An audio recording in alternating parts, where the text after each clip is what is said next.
Bonjour mes chers Capricornes, je vous remercie de me retrouver pour ce taroscope du mois d'août. Je vais profiter du début de cette vidéo pour faire une petite parenthèse et vous remercie parce que la chaîne a dépassé les 3 millions de vues et elle a aussi dépassé les 18 000 abonnés.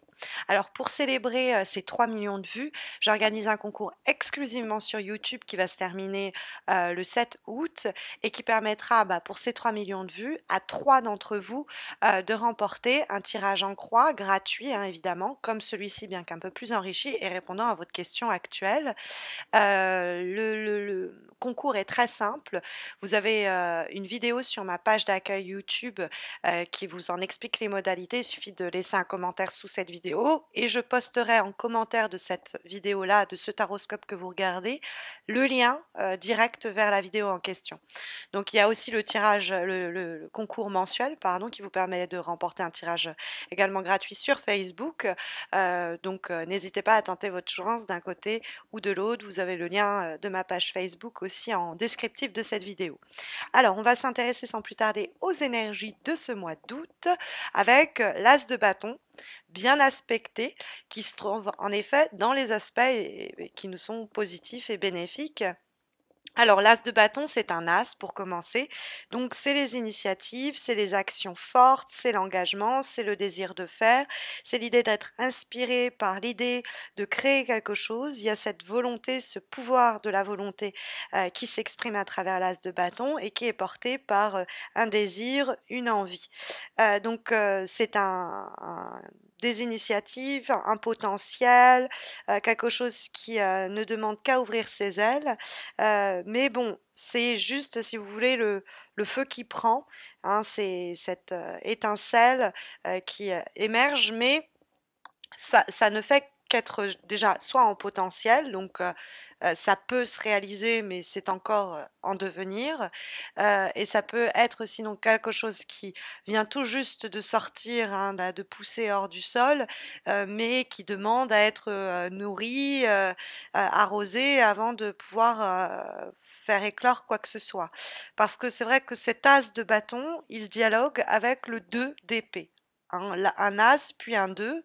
Ce qui est intéressant parce que l'as de bâton s'ancre dans le réel, c'est les actions qu'on souhaite entreprendre, c'est par exemple l'émergence d'une nouvelle relation, quelque chose qui pourrait naître comme ça, sur un plan très concret, on rencontre cette personne. Mais sur un plan plus psychologique, on ne sait pas trop ce que la relation, la situation émergente nous réserve. Il y a des informations qui nous font défaut et donc il y a quelque chose qui naît, mais on est tout de suite stoppé pour voir vraiment comment ça va se goupiller par la suite. Hein. D'avoir un as, quelque chose qui émerge, et d'avoir un 2 dans la position antagoniste dans les problèmes que l'on rencontre, ça nous dit que cette idée, cette envie, cette nouvelle phase, ce nouveau projet, cette nouvelle relation est plutôt passée sous de bons auspices, encouragée et validée par le tirage. Néanmoins, dès qu'il va être question de mettre en œuvre par des actions concrètes au mois d'août, mettre en œuvre des actions pour voir ce projet se développer, on va être bloqué. Hein, le 2 d'épée nous dit qu'il nous manque des informations cruciales. Des fois, c'est des informations qu'on ignore parce qu'on ne veut pas les voir. Hein. C'est l'idée qu'on ne peut pas ignorer, malgré notre désir d'agir et de faire, des obstacles sur le chemin qu'on doit prendre en compte. Ça peut être des informations aussi que l'on doit recevoir et dont, pour le moment, on n'a pas connaissance parce que les épées, c'est aussi la communication. C'est également les échanges, en plus de comment on va réfléchir les choses.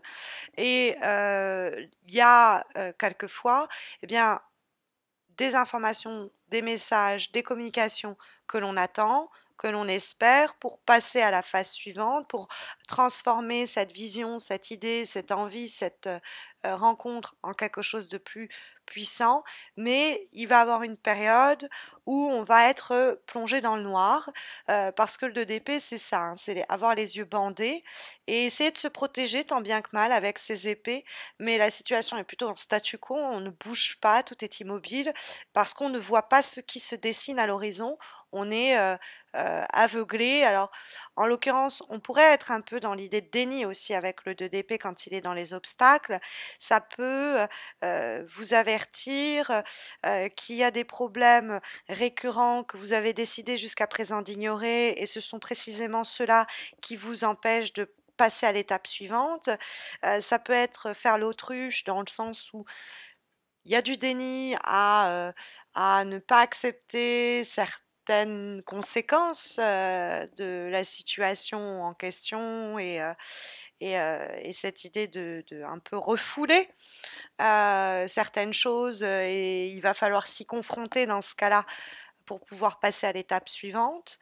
Mais c'est vrai que le 2 d'épée, ça peut être plus généralement euh, un manque de connaissances, des informations pourtant qui nous seraient bel et bien très utiles pour aller de l'avant. Et là, bon, on est bloqué.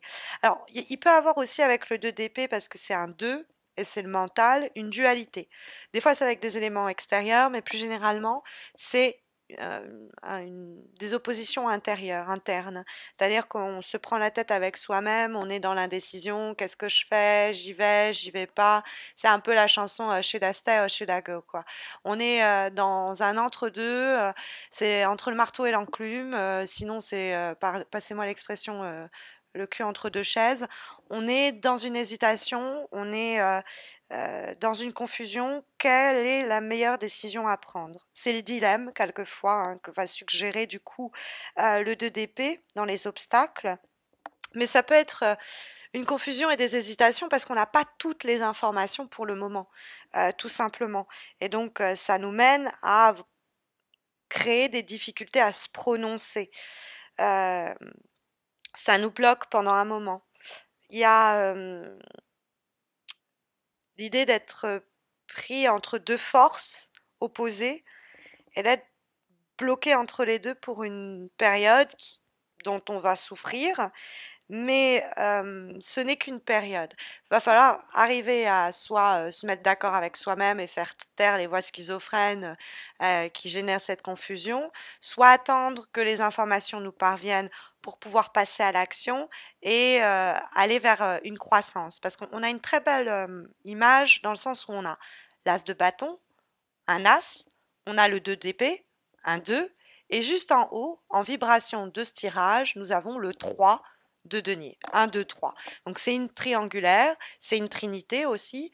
Il y a cette idée de pyramidale de croissance, hein, c'est la pyramide du haut, et précisément le 3 de denier, c'est la croissance. Donc on voit bien que les efforts ici que l'on mène, les désirs qui nous portent, malgré le manque de visibilité dont nous disposons, c'est vouer toute cette situation à permettre une amélioration, notamment des ressources, hein, c'est de meilleures conditions de vie, c'est un meilleur emploi, c'est de meilleurs revenus, c'est plus de coopération et d'échange, c'est une relation qui s'équilibre, bref, c'est la promotion, c'est tout ce qui va être dans l'idée d'accroissement, de croissance. Et donc en vibration, bon, c'est les deniers, donc ça peut être vraiment très matériel, hein, ça peut être une opportunité pour financièrement, matériellement, gagner quelque chose ou améliorer sa situation. Ça peut être aussi une carte qui vient nous encourager et qui nous dit, OK, on a ça sur le feu, faut pas perdre sa vitalité, ni son désir, ni son envie à cet égard, à l'égard de ce projet, de cette idée, de cette relation ou situation. Le 2 d'épée nous dit, bon, on est bloqué, on n'y voit pas grand-chose, mais le 3 de denier vient nous rassurer sur le potentiel d'évolution que porte malgré tout la situation. Alors, il y a l'idée que vos efforts vont finir par être reconnus parce qu'en plus on a la justice qui nous donne la direction des choses et la justice c'est la fameuse expression anglaise what goes around comes around, c'est l'idée du boomerang, hein. Au fond, c'est un peu l'idée du karma, on récolte ce que l'on sème, hein. C'est la justice karmique, quoi, c'est la providence qui nous dit: «Voilà, on a assez bataillé pour récolter ce que l'on mérite», quoi. Et le 3 de denier nous porte cette idée d'encouragement où bon, des fois, il faut juste montrer les efforts que l'on a fournis, pour qu'on apprécie un peu, «Ah oui, c'est vrai, sans toi, on n'en serait pas là» ou «Sans toi, je n'en serais pas là». Mais le 3 de denier va nous proposer, des alternatives ou des opportunités, pour, alors construire et s'élever, tout simplement. Des fois, il faut joindre notre force, à d'autres, hein, quelque chose un travail d'équipe, mais c'est l'idée de travailler à, construire son temple intérieur, sinon à le rénover. Ce temple intérieur, je parle de temple, dans l'idée un petit peu religieuse parce que c'est ce temple, c'est son endroit sacré, c'est sa vie, c'est comment on est en train de refaçonner un peu, les, hem, les circonstances, l'environnement, de notre environnement et de notre vie, quoi, hein. Comme un sculpteur sculpterait, son bloc de marbre, on le fait avec notre existence. Et nous avons cette justice en plus. Alors on peut être dans la volonté de, s'engager plus en avant, et pour ce faire, faire croître cette situation, passer par une démarche légale, juridique où on va, hem entamer une procédure pour officialiser quelque chose, on va signer quelque chose, c'est toute la paperasserie, le bancaire, l'administratif, des fois c'est les concours à passer aussi qui sont encouragés, et donc on attend une validation comme ça qui vient de l'extérieur, c'est celle qui nous plonge un peu dans l'obscurité. Donc peut-être que ça c'est un allié pour, mener à bien ces actions. Peut-être que c'est les résultats, hein, les conséquences des actions et des efforts menés ici. Donc, mais la justice est clairement rassurante, hein. Pour ce mois d'août, elle nous dit qu'au fond, on va récolter ce que l'on sème. C'est une carte où on fait preuve de clarté d'esprit. Les décisions sont dictées par la logique. On se montre rigoureux dans notre manière de penser, la situation. On est obligé peut-être de passer par des voies régulées, des choses un peu instituées ou administratives comme je vous l'expliquais, mais on malgré le côté quelquefois un peu bureaucratique pour présenter la carte, il y a l'idée de s'adapter. Il y a l'idée d'équilibrer les choses, de s'adapter aux contingences, d'officialiser une relation, et de, on va dire de se tenir, droit dans ses bottes on a dit qu'on ferait ça, on le fait. C'est vraiment, la carte du rapport de cause à conséquence, quoi. C'est, OK, on a agi comme ça et du coup, il y a une récompense, quoi, mais c'est pas vraiment une récompense parce qu'on a travaillé pour cela et le tirage le montre bien, hein. En avant-dernière lame, nous avons une carte issue d'un oracle, celui, du Tao, hein, et cet oracle du Tao nous parle, de la phase qui précède l'achèvement, hein. Nous avons before completion et vous voyez cette personne, elle est en train de marcher sur de la glace qui est en train de se fêler sous ses pieds et sous son poids et lentement mais sûrement, elle avance vers la berge où elle pourra être enfin à l'abri. Elle n'en est plus très loin, hein, de cette berge, d'où l'idée qu'on est pas très loin d'atteindre l'objectif, hein, la berge étant, le point d'arrivée qui est le nôtre, le point d'arrivée, désiré, souhaité, hein, ce but ou cet objectif, que l'on vise et on va avoir, avec cette carte-là, l'idée qu'on est dans les quelques mètres qui précèdent, cette sensation d'enfin, toucher du bout des doigts, ce que depuis très longtemps, de quoi on se rapprochait avec beaucoup de précautions, puisque cette glace peut rompre à tout moment sous nos pieds. Donc c'est, souvent des on est bouffé, par les peurs, hein, et les doutes dans cette période où on se dit: «Est-ce que je vais y arriver? Est-ce que je ne vais pas couler?» Mais malgré le côté un peu frustrant, de côté ralentissant, parce qu'il peut pas aller vite, il peut pas courir de l'autre côté. Il doit, mettre un pas, devant l'autre alors que sa vie en dépend et il peut pas aller plus vite. Il y a des ajustements du coup à faire à la situation et ça me fait penser au 2 d'épée qui dit que bon, pendant une période, on peut pas prendre les bonnes décisions parce qu'on n'a pas la clarté, dont on aurait besoin, que l'on nécessite pour prendre les bonnes voies, emprunter les bonnes voies. Mais donc, on ne se laisse pas, si vous voulez, pressionné par l'environnement, pas de pression, pas de stress qui nous pousserait à aller plus vite ou à on a on doit faire les choses dans les règles, hein, avec la carte de la justice et donc il va falloir se montrer, patient, patiente malgré, la lenteur de la progression de la situation, il faut respecter, le rythme des choses, hein, c'est l'idée, on ne peut pas aller plus vite que la musique. Et en dernière carte, issue à nouveau d'un oracle, celui cette fois-ci intitulé Journey of Love, nous avons la carte Spiral Dance of the Goddess, la danse en spirale de la déesse. Bon, ça va pas vous aider beaucoup. Bon, c'est la lune qui est représentée ici à travers cette carte. Et c'est comment la lumière nocturne, c'est-à-dire comment la lumière travaille dans l'obscurité, donc cette obscurité dans laquelle je vous disais être plongé, vous étiez plongé pendant une partie du mois, et bien précisément il y a cette idée que ça éclaire l'obscurité lentement, c'est l'éveil. Le message que porte cette carte, c'est encore l'idée de grandir, de s'élever, de croître, et que on est en train de plus en plus de donner forme aux choses. La lumière permet un peu plus de, excusez-moi, d'éclairer ce qui était dans la pénombre et qui nous restait encore obscur, des choses à découvrir, des choses à comprendre.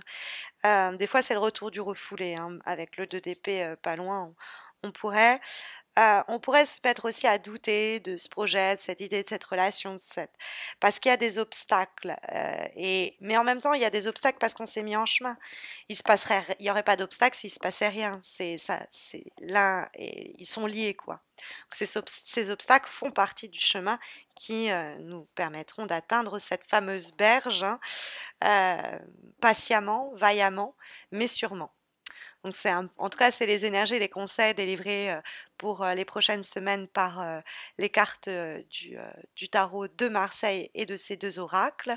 J'espère que ça sera vous aiguiller. Sachez que je vous retrouverai bien plus tôt pour les taroscopes de septembre parce que je pars en congé à compter du 24 août. Je serai de retour à compter du 11 septembre. Et donc les vidéos seront publiées d'ici 2-3 semaines. Donc n'hésitez pas à vous abonner pour ne pas rater la mise en ligne des vidéos. Et puis, ça vous permettra aussi de participer pour faire croître la communauté. Quand on aura atteint les 20 000 abonnés, j'offrirai à 2 d'entre vous exclusivement donc sur YouTube la possibilité de choisir n'importe lequel des tirages que présente mon site. Mais ça, c'est aussi expliqué dans le concours qui se termine le 7 août. Vous avez la vidéo de ce concours en commentaire de ce taroscope. Et puis, vous avez aussi le concours sur Facebook, hein, vous avez le lien de ma page. N'hésitez pas à venir m'y retrouver pour tenter également votre chance. Je vous souhaite à tous et à toutes de très belles semaines à venir, de très bonnes vacances pour ceux qui sont en repos. Bon courage aux autres et à très vite. Prenez soin de vous.